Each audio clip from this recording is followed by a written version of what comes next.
Hey guys, it's Kris from the Next Door Comic Store. Anton and Chance aren't really here with me today, but we're joined by frequent call-in guest and part of the team, AJ. AJ, how are you? What is it? Nah, what's up? So today we're going to be talking about Captain Marvel. Anton and Chance really aren't here because Chance hasn't seen it yet. Anton is out of town. We're on spring break right now. But AJ and I have both seen it. We're going to really get a chance to talk about it while the hype is sort of kind of still around it. And we'll just get right into it. I guess we can start off talking about the movie overall. What'd you think? I mean, overall, it was pretty dope. It brings aspect the whole thing of, Fury's earlier days, as far as with S.H.I.E.L.D., and then, Carol becoming, who she is and how she ties into the whole cinematic universe, especially at the end of, what was it? Infinity Wars. Mm-hmm. When he does the beacon, so it gives us a whole new perspective of that. Yeah, I think overall it's good. Like I hesitate because I try to pick my words carefully. It's good, and I can see how some people probably don't like it and would say that it's bad. But I think that it's a few ticks away from being great. It's closer to being a greater movie. It's closer to being great than it is to being, a terrible movie. Like I said, I understand some of the things that people maybe didn't like. There are definitely things that I didn't like, but as a whole, I'm a big fan of Brie Larson. I love the character. I love the MCU as a whole. I love Marvel as a whole. So I guess I could be a little biased in there. But like I said, I did see some of the, some of the negative points in the movie. But another good installment in the MCU. It's a great movie for what it's about. I don't want to say politically because the politics of this movie is what's getting everybody in trouble. I guess for what it means to people, especially sort of like how Black Panther was, young and old, African American, just people of color, fans of the MCU, but specifically African American or just Black in general, getting to see a character that looks like them. So I think with Captain Marvel, we get a look at a character who, for girls, really of all races, now there's a girl superhero. Black Widow certainly is cool, and Wanda, before Captain Marvel was my favorite female character, one of my just favorite characters in the entire MCU, altogether. But so it's certainly, I think it's cool to see a character with their own movie that little girls can have to look up to, and who's as powerful as she is, and just the overall message of the movie. But I guess we can just stay on talking about the movie just as a whole for right now. There's a couple of things that you probably, was there anything you didn't like? I didn't like. We're gonna discuss it. It's on the docket. It's on the docket. We know what it is. But starting off with this whole thing, overall, the Stanley tribute. Kris just discussed it, bro. That was, oh my god. I saw people saying that. I told AJ that I saw people saying within the first 15 seconds or whatever, it would have you, it would have you emotional, yeah, crying. And so I was thinking 15 seconds into the actual movie. So I thought we'd get through the whole. I thought we'd get through the normal, the logo rolling or whatever. Mm-hmm. So I thought we'd see that and that'd be normal. And then there'd be some kind of roll, just a couple clips of him put together, maybe him saying something or maybe something before he passed. It didn't have to be last fall or anything. Maybe something from a while back of him just saying how grateful he is for all the fans, what they've done and just that he's so appreciative of our support. And the message that we've taken from his writing and all that. So I thought it was gonna be something like that. Wrong. The credits of the damn tribute. It is this Kevin Feige we talking about. Man, it's the whole Marvel does their intro thing with the logo. Each character is one of the letters. Each letter. I missed a couple of them because when it came, I just kind of closed my eyes and threw my head back, and I was like, ah. So there were some that it was him by himself, and there was some of him taking pictures with people. They said there was one with him with Robert Downey Jr. and stuff. I missed those, but because I was just in agony when it was, when it was just what it was. But it had some of his younger days too. We was during interviews, we we first started interviews, as far as with the characters' name, like there's some bad footage, and it was just really hard to like it was very much enjoyable. It was a great. Oh tribute. yeah, it was a great tribute. Yeah, it was just. He's like the whole magnitude of damn, he's really gone. And this was his last cameo. That's what my brother was saying. Like that really made it hit it for him. That really made it. Yeah, that really hit for him. And they're like seeing it like that. I have no idea. I can't talk today. We haven't recorded in a long time. He was saying that really made it like drive home that he's really gone. Obviously, like we all know we've kind of been able to process it, but he was like that really like hit him and let him know that he was really gone. Yeah. But off that, just again, R.I.P. Stan Lee. Thank you for what you created. I'm Definitely. sure that he would. Aside from what people have turned divisive about this movie, he'd be extremely happy to see what it's doing right now. And Steve Ditko. Steve Ditko, of course. Also, rest in peace. I think he passed last year too. Yeah. I think it might have been a couple months before Stan. He passed last fall. I think it was either the summer or the fall. So he passed I know they passed the same year, but he passed not too long before. We're gonna have to do a whole other episode of that, clear the air on those, because I think a lot of people don't know. It's just Stan Lee. Yeah, Steve Ditko, and not to stay on this because we're going to get to Captain Marvel, but off track real quick. Steve Ditko is also another big part of things. He was the big guy who helped create Spider-Man, Doctor Strange, like if you want to talk about the two most popular. And I think people maybe just don't know about him because he kind of stayed out of the limelight, and it's just once Marvel took off and became such a big thing, I mean, they were all in the spotlight. So it was a situation, if you didn't want that kind of spotlight, I mean, that was certain. If you didn't want to be like in the eye of the public, that was the last place you wanted to be. And Stan just had a little bit of a different personality. He kind of wanted that. Not to talk bad or ill about either of those, but I do see where people say like, Stan took a lot of the credit. But I think it to me, and maybe I don't know if this is one of the things you can just play on optics, but it just seems like Stan got so much of the credit because he ended up kind of showing his face, just like in the world today, like with musicians, you're gonna get a lot more credit for your work and you go out and show your face.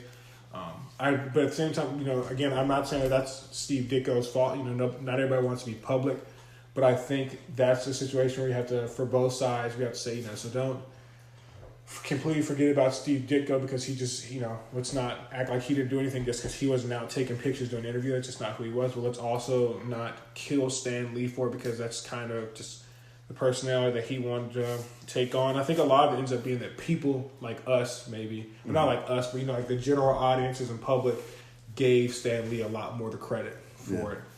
But enough on that. We got sidetracked. We'll get back to Captain Marvel. Kind of just overall, we both said it was pretty good. Things you didn't like. Things I didn't like. We can go up. We can go up this. Out order. The whole Skrulls thing, like learning that they're actually the good people.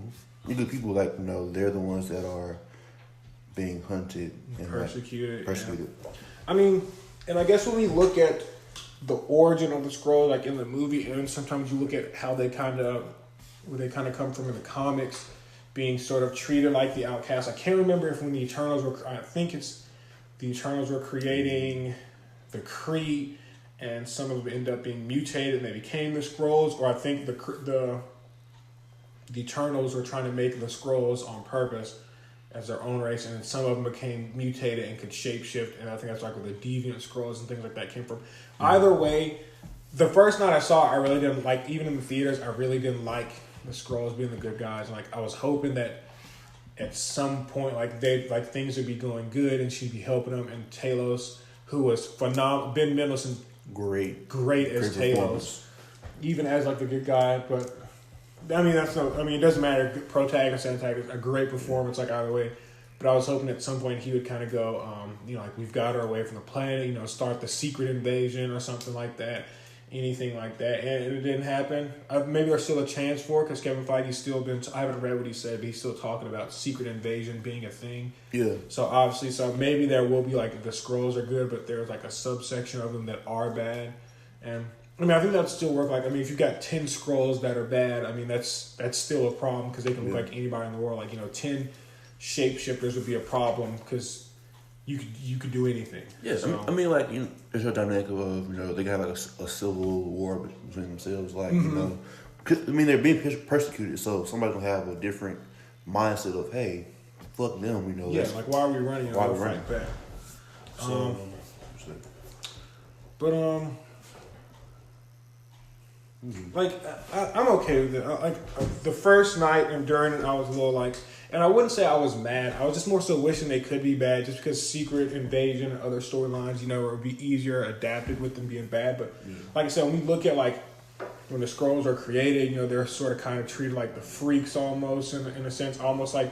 I guess how the X-Men are portrayed in earlier things and in some movies, like how they're, kind of different than everybody. They're treated different. And I think maybe it would make more sense if they would just want to be, left alone and they want peace. And the whole making them a bad guy sort of spins the situation a little different. I think it's certainly easy to go, you can make them a good guy or a bad guy. I don't think it's a harder stretch to make them either way. But the more I look at them, more it's like, with them being good, if it's fine, it's fine. It could have been a lot worse.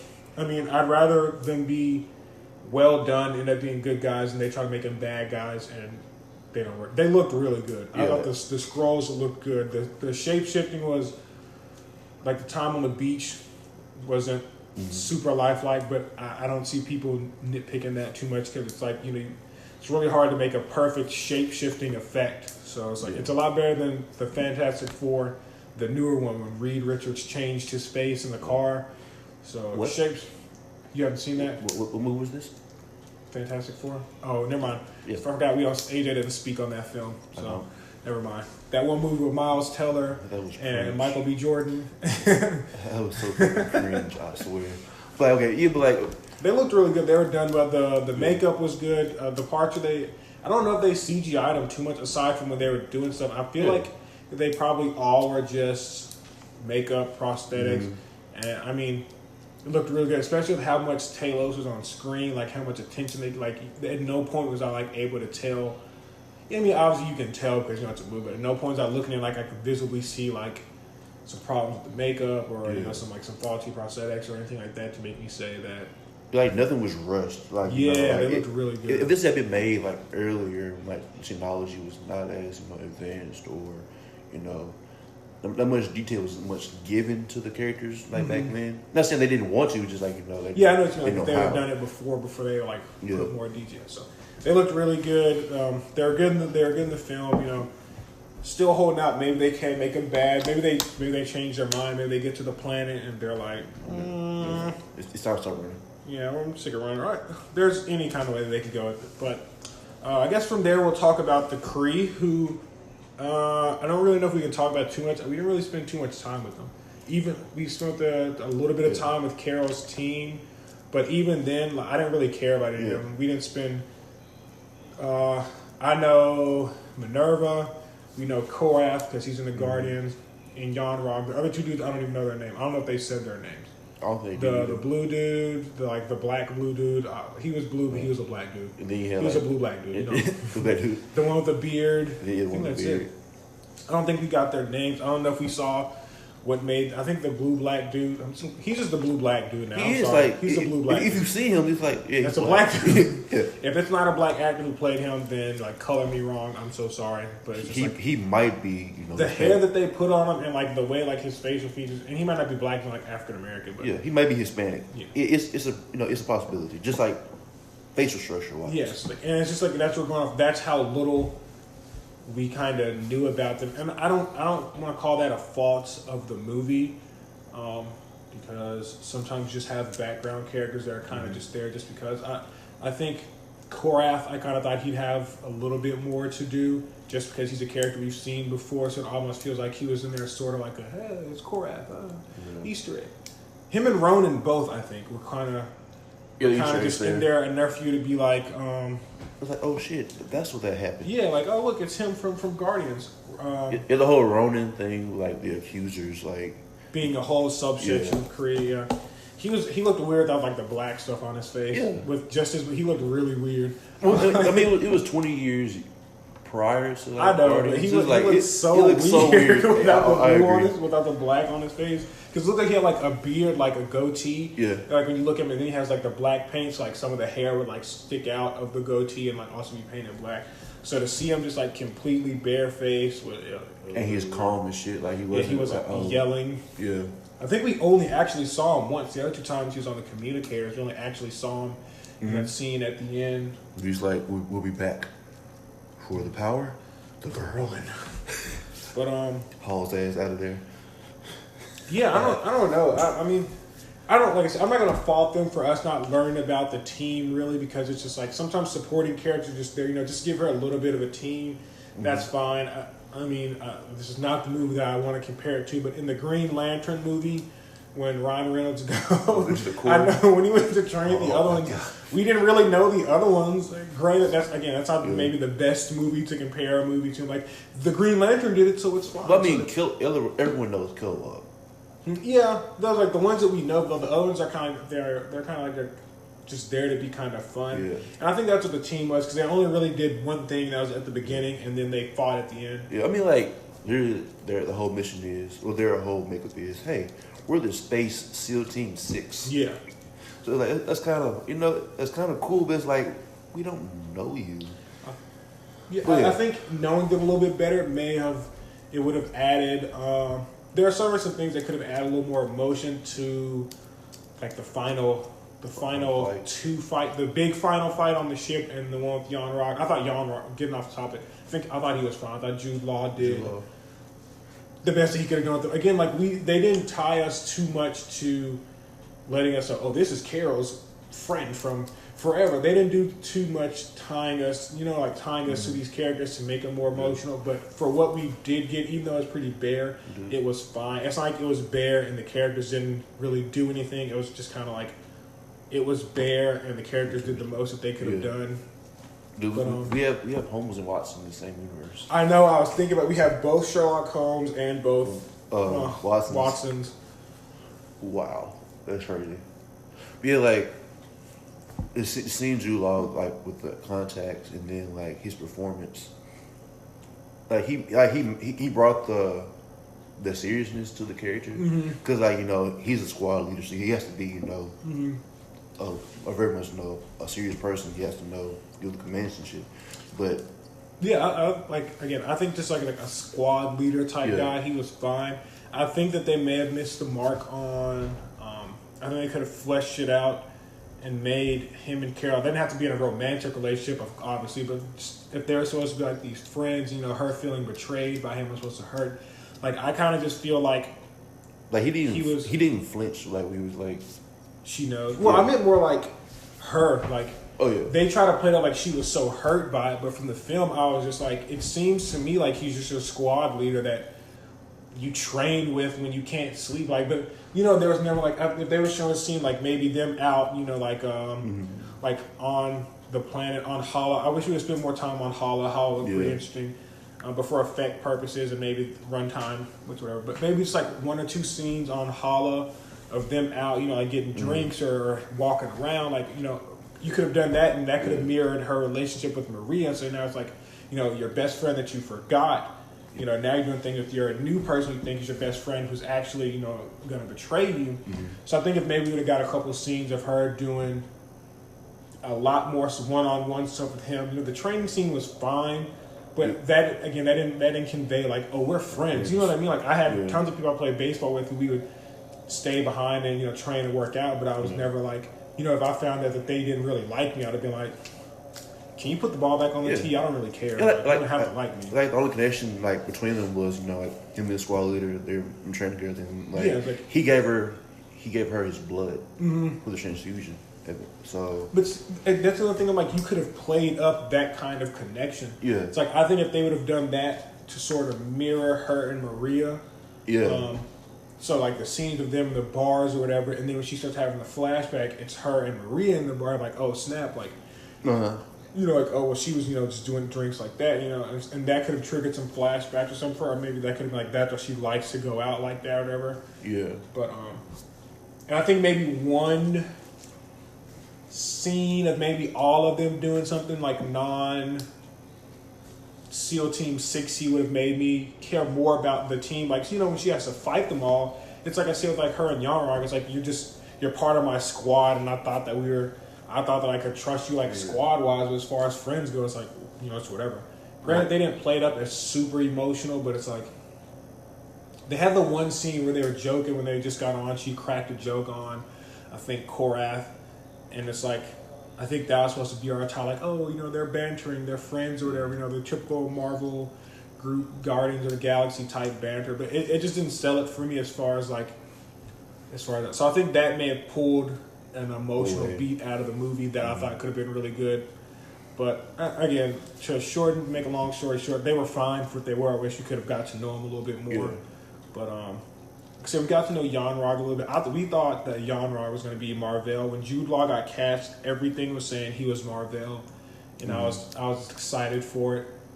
And then I think it ended up coming out that he was a villain, but we also thought he was playing Mar-Vell. Yeah. So I was like, oh, they're going to spin Mar-Vell to be a bad guy. Like, that could maybe work. Like I guess I can, because I kind of figured it was going to be like Carol's going to learn she's on the wrong side of the war.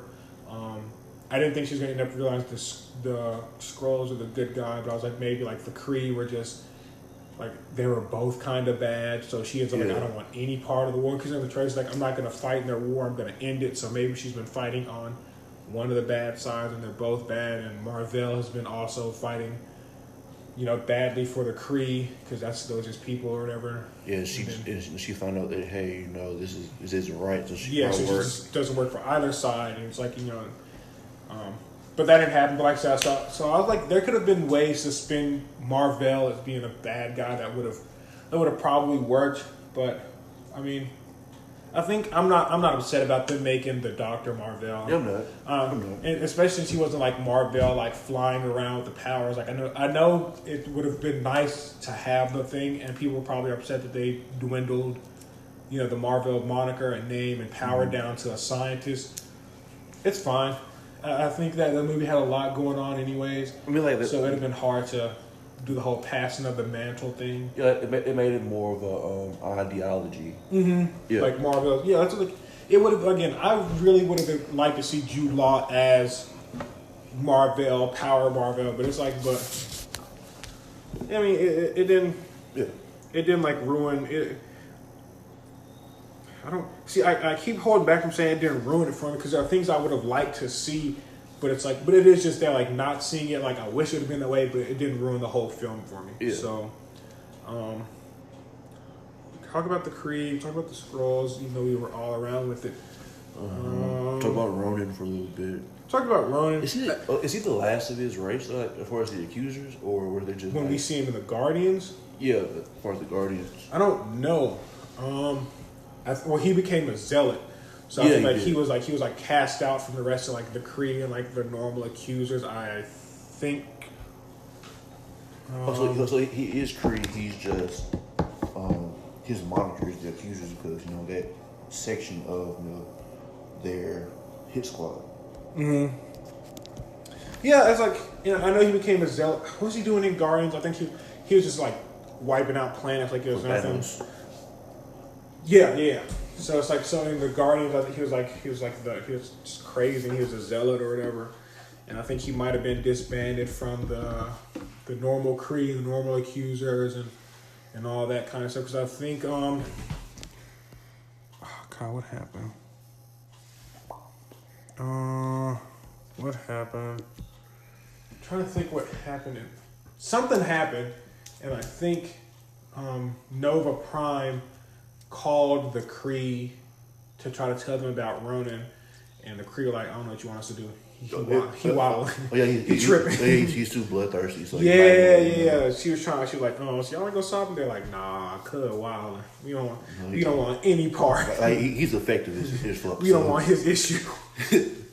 But yeah, I wish we could have seen him more. But then it makes me kind of go, I guess, what else could he have done? I mean, I guess. He was just doing his job. Yeah, put him in a fight with Captain Marvel wouldn't have. First of all, Captain Marvel didn't lose at any point in the movie, except that one time Jude Law punched her, but then she shot him across the map. Literally. So I was like, I don't have a problem with that either. That's another thing I've seen people saying that they don't like, that she didn't lose, really. I think that this movie went more for being emotional than like pure power wise. Because I think people are like saying she's so OP. They're gonna have to do is like if you kind of like keep up with the comics and like not even keep up with the comics, but just kind of know the character. She's pretty powerful. Like like it's not like they cranked her up to 11 because she's a girl. It's like no, there's nothing that she did in the movie that she can't already do. I think one thing that I would like to sort of balance her out, maybe when she goes binary, like she can't hold it for like she can only do it for a certain amount of time, and then it's she has to wait to like recover to do it again. Because she can just go binary on command and hold it for however long. Like that's kind of Then she is OP. But my thing is, look at Hulk. At what point in Hulk's movies does he lose? Like we fought. Okay. That's different though. His movies. Okay. Like with Abomination. He was losing. He was losing. He was like. And then he ripped a car in half. He looked at Betty. She was like, "Oh shit, it's time to turn up." So try beating the fuck out of Abomination. Damn to the point he killed him almost. Oh, I'm sorry. No, you good. But yeah. So yeah, he was. That was kind of. Oh, not the same person. Still. What? Like that Hulk versus Abomination, and then like MCU. Oh, it's still the MCU. It's just like, but different actor. But we still count it. Ross. Yeah, So the movie's still the MCU. That Edward Norton was like, y'all let me do how many of these movies? No. Nah. Okay. So yeah. Yeah. So I guess since we're here, let's talk about Carol. Let's talk about Captain Marvel. We're already here. Okay. Carol, Brie Larson, great casting. Yeah. Some people saying that she was miscast because of the movie seems kind of flat. I'll say this. I think, first of all, we know Brie Larson is a good actress. Brie Larson has been doing movies for a while now. I think the first movie I saw her in that really, really, really latched me on to me, I was like, oh my God, I think I love Brie Larson. Scott Pilgrim versus the World. She played Envy Adams,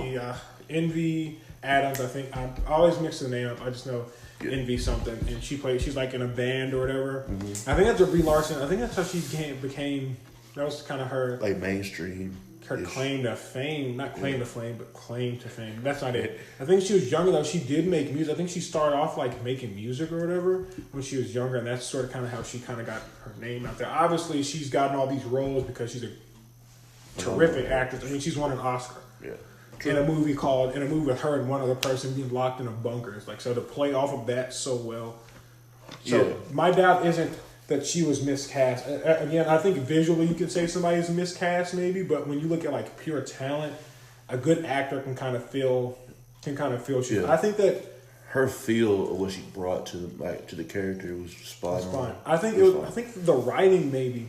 If Carol felt flat, I don't think it was because of Brie Larson's acting. I feel like it was the writing. I kind of thought it was fine. The quippiness, the sarcastic banter felt pretty cool. And I think people wanted her to be more like upbeat and cheery and like goofy, but it's like, here's what like people go, why isn't she smiling? Why would she? What's the point? SEAL Team, SEAL Team 6 in real life. Completely different thing, but at the same time, I don't think like if we saw a picture of, I guess it's a close comparison. They are like the Space SEAL Team 6, so we'll say that. So if we saw SEAL Team 6 posting pictures, would anyone be like, why aren't they smiling? It's like, and maybe that's a rush comparison. If that's offensive, my bad. But I think I'm just trying to look at the point of view, like when people like, why is she so serious? It's like. She's on a mission. This entire movie, she's on a mission. Yeah, like one thing, she doesn't like know anything for the past 6 years. So it's like she has no happy memories like that for sure. And it's like, and I know it's like her day-to-day life. Again, she's like in a space strike force. So I don't think her day-to-day life is just filled with like cheer and joy. And she wants to be. She has moments where she's not necessarily cheery, but when she gets to Louisiana and meets with Maria and all of them, she has some nice character moments. She seems happy, but I think the rest of it when she's kind of serious and just sarcastic and some people said kind of rude. It's just like, that maybe doesn't fit what you want from the character, but it fits how a person would act in this situation. If I lost my memory and I'm still like having flashbacks and I know that my life was different, I don't know if I would be super cheery, especially when you kind of have the idea that the life that you're living now isn't your real life. So like you're always wondering like, part of it was missing. Yeah, so it's like. So I'm fine with that. So I think that if we are going to complain about Captain Marvel not being super upbeat and in a typical like Marvel fashion, not to say it's a knock on the writing, but it's just how the character was written. So I think when I said it's the writing, that's not a knock on the writing. That's just how the character was written. If you get what I'm saying. So it's like what would be more weird though, like her not smiling, or we see in this movie that Fury is like a completely different person. Like he's much more like loose and silly. Yeah, it's like it's character development. So it's like maybe as things start to become different for her, maybe she will get to the point. And I don't think she'll be smiling a lot in Endgame from what we saw in that. She came to Avengers facility hot. Again, like this is 20 years ago. No alarm. This was 24 years ago? It was in 95, 24 years ago, yeah. So, like, yeah, it's like, literally, it's a different time back then. Like, the world climate was much more, not cheery, but it was like, they were chilling. Yeah, it's like, and I just think, so I think for the situation, I think her being a little bit more serious and all that, that's fine with me. I don't care. Again, I don't think that it was a miscast, that Brie Larson did a bad job. I think that for what she was given and what the character was supposed to be, Brie Larson did fine. Because if you see Brie Larson like outside of that character, she is very cheery and she's capable of being that kind of fun, having energy. Like I said, I've followed her for a while and she is capable of having that fun kind of energy. Like she's doing carpool karaoke with Samuel Jackson, and even Myra watching was like, oh my gosh, she's hilarious. Like I love her. Like I see why you love her so much. And she did the Wired, fill in the blank Google question thing. They kind of like, you peel the sticker, and she was funny in that. And she wasn't necessarily high energy because it's like it's you sitting in front of a green screen peeling Velcro off reading questions, but she was funny. So I don't think that. I think if the script would have had her being more high energy and more cheerful and playful, I think she would have fit that fine. Yeah. But so you liked her? We did all this talk, and I assumed that we liked her, but you didn't think that anything was wrong with Carol as a whole? Okay, her, as far as like her being young and coming through her terms with her power, who she is, learning how to deal with everything else, great. But like while we're so adamant about having the character be shown in fullness, is because we know from Captain Marvel, she's a leader. Like she walk into a room and just own that mother, like own it. So Brie was more of the little sister that's powerful, but like it's like, okay, the Grumps are talking.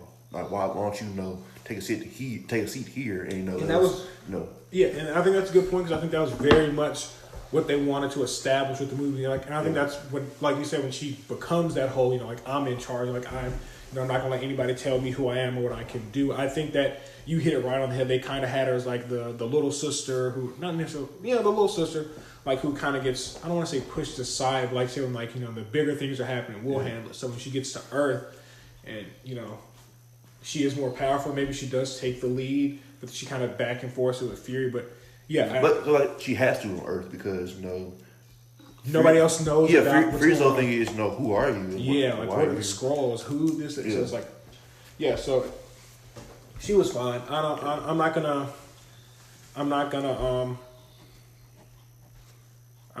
knock them. It could have been a lot worse. Again, I think she was fine. Like while I said the movie was good and not great, I think that Captain Marvel as a whole was closer to being great than the movie was to being great. And I mean, that's just my opinion. I know other people kind of didn't like her, but it's like what I'm saying, that I think do I think that the material could have been done a little differently and made her a little bit better? Of course, I think that. But for what the script created and what the movie was set up as, and what the final print was and what was recorded and shot and edited, she did fine. The movie was fine. The movie was a good movie. I'm gonna see it again probably. Yeah. I'm gonna buy it, not just because I'm an MCU shill. Like I don't have all the MCU movies.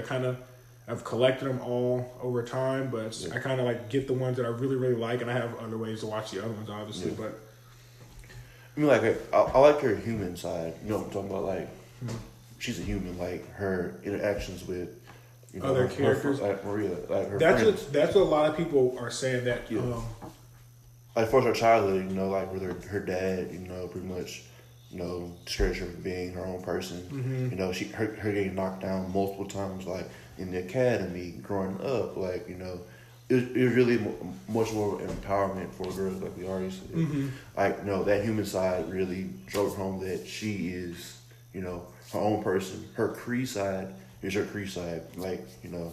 Yeah, like the Kris side, we're just like, all right. But I think what she really shines is the human and her interaction with the side characters. We'll get the side characters in a second. I guess right now we sort of kind of talked about her power, maybe being OP.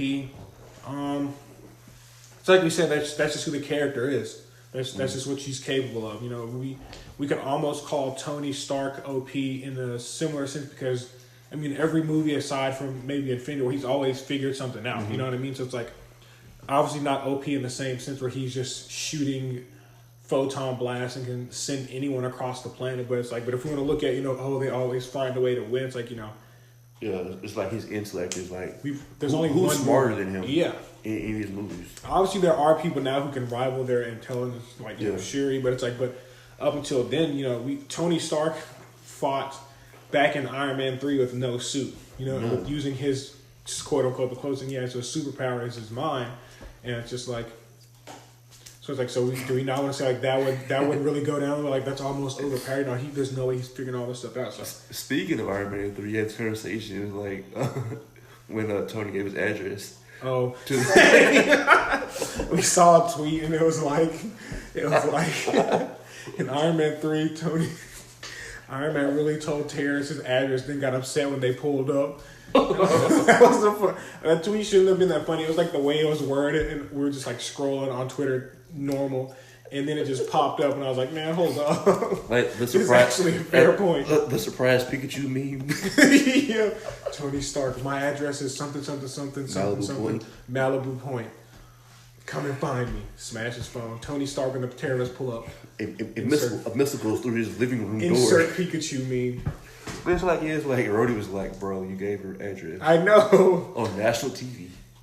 What do you think's going to happen? Now you're going to be surprised that there's missiles at your doorstep, sir. But, Carol's fine. I don't...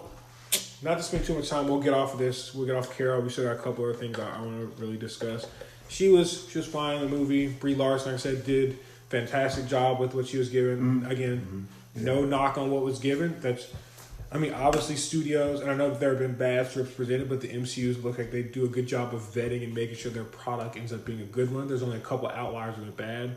Yeah. The MCUs run off a lot of good movies. So I don't think they bring in different perspectives a lot. Like that's the point where it's true to the comics. Yeah, the Russos can't write everything. But it's like we're trying to make a good comic representation, but put a good spin on to where it can fit. Yeah, that's my thing. Like as much as I love comics and I want so many other things to be comic accurate, I think with the universe already being established, sometimes you have to tweak a few things to make them fit the universe. It's easier to change something about a character than it is to change something about the universe. Yeah. And I think that's the problem. Not the problem, but that's what happens sometimes and people get upset about. And it's like, I understand your point, and maybe if your character or this movie was a start of a cinematic universe, you could see more things that you like. Like with Spider-Man, some of the changes that are made to him are really just pick and pull from other storylines. Yeah, it's like imagine Toby, with Tony Stark and Steve Rogers. Yeah, it would be fine, but it's like, but you get, for the sake of the universe, you get a better pull of it being a kid who needs mentoring. Also, we're gonna have another conversation about Spider-Man.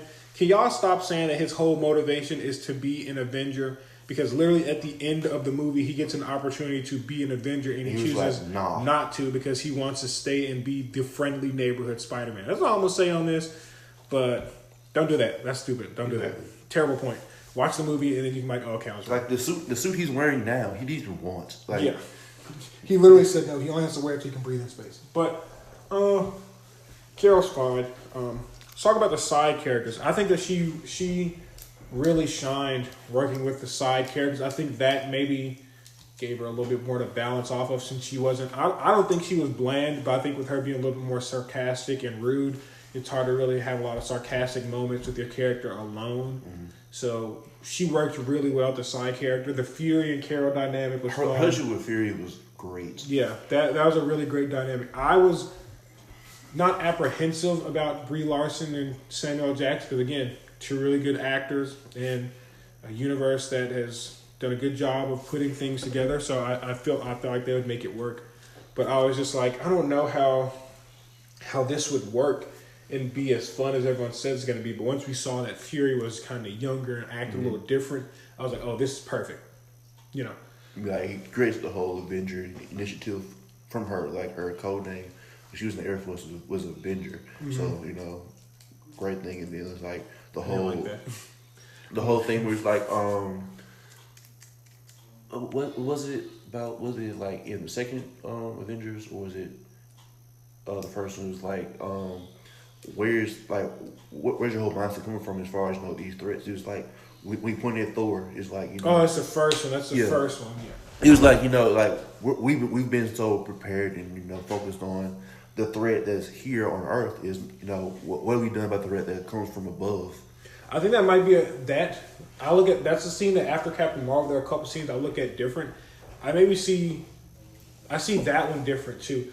Maybe he wasn't necessarily talking about Asgardians as a whole. I mean, obviously he's talking about aliens in general, but maybe even more than that, he's talking about some, you know, not only have I seen with the Asgardians and what their people are capable of, I've seen the Skrulls that they can shapeshift. I've seen people, you know, like the Kree task force that, you know, Carol was a part of and all that. So he's seen a good bit of non-Earth things even before that. So that's a scene that I look at kind of different. I guess we're talking about side characters. Like, Fury was cool. Coulson, like, that was a great thing to see. Back in the cinematic universe, because, you know, I'm talking to see him after the first Avengers is, you know, Agents of S.H.I.E.L.D. Yeah. And he has Kree blood in him. That's why he's alive. I thought that was like a neat kind of thing, like to have him, even though he hadn't had the Kree blood then, but maybe when they did his whole bringing him back to life, maybe he found out from Carol that, you know, after her accident, she had Kree blood infused and that helped her be revived. So again, that's a moment that I look at different. Maybe they learned that would work because Fury's like, well, you know, there's somebody else that, you know, I met a long time ago that was, you know, on the verge of being, and she had a Kree blood infusion and she was cool. So maybe that's where the idea came from. And Coulson was pissed when he found out that he is, you know, he has Kree blood in him. Mm-hmm. He was pissed. Like, he was okay. Imagine someone yelling at Nick Fury. Like, that's how he was giving. That's how he was giving it up. Yeah. God, that's from a long time ago. Was that in season 1 of Agents of S.H.I.E.L.D.? That ended up happening in season 1. Probably. Or did we find out in season 2? You're probably at the end of season 1 or even season 2. Yeah, that we found out what happened to him. Yeah. Because like the first episode of Agents of S.H.I.E.L.D. didn't start off with, because I know that shot of him getting the brain surgery thing done. The teeth thing. Oh, Tahiti was so cringe, but like, okay, different thing. Maria Lambeau and her daughter, who I also think close to Maria. I don't think her name. I think she said her initials at one point. She's like MJ, not MJ, but she said something. I think she only actually Lieutenant Trouble. We can call her Lieutenant Trouble. Yeah, I forgot her actual name, but I know Maria Lambeau because it's the name that, you know, if you know Captain Marvel, sort of, it's the name that you're trying to know. They were really good. She was fine. She was really good in her role. Another thing where I wish maybe we could have got a more emotional beat out of that. Her name is Monica. Oh, why do I keep saying? Oh, the little girl's name is Monica? Yeah, the little girl's name is Monica. Okay, the mom is Maria and the girl is Monica. Or I might have it back. Anyway. Yeah, mom is Maria, little girl is Monica. Okay, that's, yeah. Born in NOLA. Shout out to NOLA. Shout out. I knew you were going to say something about that when we got to it. Yeah, I think it's a spot where she did have that one emotional moment, but the movie, the pacing kind of got pretty quick there for a second. So when that emotional moment happened, it seemed like I think there's some stuff that happened off screen with them maybe, but I wish you would have seen like it kind of went from she's back and like, oh, my friend is alive, to now this bad guy's telling her that she's a good guy. And then now she doesn't know what to do. And then now I have to go outside and tell her, and like, you can do anything. Like, you're this. I was like, And she doesn't even know me. Like, yeah, this would have been a bigger emotional moment if we could have seen like Carol half opening up to her. Like Carol didn't seem vulnerable enough, which again isn't bad. I'm not one of those people that makes it a bad thing about not being vulnerable, especially like for a female character. It's like she didn't have to be, but I just think that for the sake of that moment, and not just with a female character, with any kind of character, like you're gonna have to have that moment of vulnerability, sort of, kind of, and then like the moments like that hit a little different. It's just like they've been friends forever. But Carol didn't remember, so now all of a sudden, like, I'm gonna go give her this pep talk that works. All of a sudden, even though she has not really opened up to me. Like, yeah, not only is she still fighting to remember, she hasn't really had a scene of opening up. Like, even the moments with Carol and her talking, like, it was serious for like 2 lines, and then there was a joke. And then that was it. And then all of a sudden the scroll was like, hey, we need to talk. And I was like, we can't have some more of that. Like, that dialogue was going somewhere for a second. Exactly. But the talk was fine. Like, the moment was a nice emotional moment. I just think it would have had more weight if, you know what I mean, if we would have, like, had more fleshed out thing between them two. Yeah, because, like, Carol was, like, she was getting it. She was like, man, like, you know, I can see where you're coming from. Like, we've been, like, what you're telling me is we've been friends forever, you know, go through the academy, you know, you're the godmother of my child. And then, like, after 6 years, you don't really know who I am to you. You know, I have to tell you who you are to me. And, you know, like, first of all, you're alive. Like we said, you're alive after 6 years. You know where you were. Now you have powers. You have a whole other life that's taken away from me. And, you know, you're in the middle of a war that I know you didn't sign up for. And you brought it here. Like, to me and my child. So, you know, it was a lot. Like, that whole dynamic was that, you know, she was like, you know, this is too much, man. Monica was a little one. She was cool. She was good too. Another thing that we didn't see fleshed out enough, she had really only like 2 one-on-one moments with Carol that both were really good. The scene of her picking, they did a good job of, I always wondered how they would go about how the suit would go from the Kree colors to the red and blue. I think that worked out well because, you know, she was wearing an Air Force shirt and Carol's like, you know, that's who I am. If that's the side I'm fighting on, that was fun. Like, I was wondering how that would go. There are a lot of worse ways that could have gone. So for it to go that way, especially with the little girl helping her pick and the little girl wearing it, that was fun. Like, the moments between Monica and Carol were some of my favorite in the movie. Just like, and the whole, like, you know, it's the thing on the wrist that, you know, it changed the color of the suit. That makes sense because they're a tactical team. They need to blend into their environment. Yeah, some people were like, why is it that easy? Like, that makes sense. Like you said, like they're like, that's like a cop out or whatever. It's like, if you think about, like you said, they're a tactical space force and they have advanced technology. They should have something that can make them blend into the environment. So that whole thing works. All their moments work. Side characters pretty good. Ben Mendelsohn as Talos. We could sit here and I could talk like 20 minutes about it. That performance was really good. Yeah, and funny. He was funny. Yeah, that was like it caught me off guard how funny he ended up being, because I saw him like in the trailer as being like this big funny, this big serious type of villain. Like, you know, like almost. I thought the MCU would slip back into the villains being kind of bad because they're just so serious and unrealistic, which is I know how bad we work. Like, I feel like that'd be the only thing I'd be nervous about. Like, I was like, the Skrulls are gonna look good, and I trust Ben Mendelsohn, but I feel like they're gonna make him so dangerously serious it's almost gonna be cartoony. Yeah. But he was so not serious that it was fun. Like, his comedy moments. his science guy. Oh my god, you're my science guy. That was really good. Yeah. But Ben Mendelsohn's side characters are all great. Yeah, there were 2 who I wish you could have got some more time with. A little bit more Coulson, maybe a little bit more Ronan, but I guess like what were they really going to do? Yeah. So, but for them to just be there as little callbacks, they were great. Carol's team, wish we could have got a little bit more time with them. Yeah. That would have, again, I think it just would have made that fight on the ship way more emotional. No, a little bit more. Would have made it a little bit more, more emotional.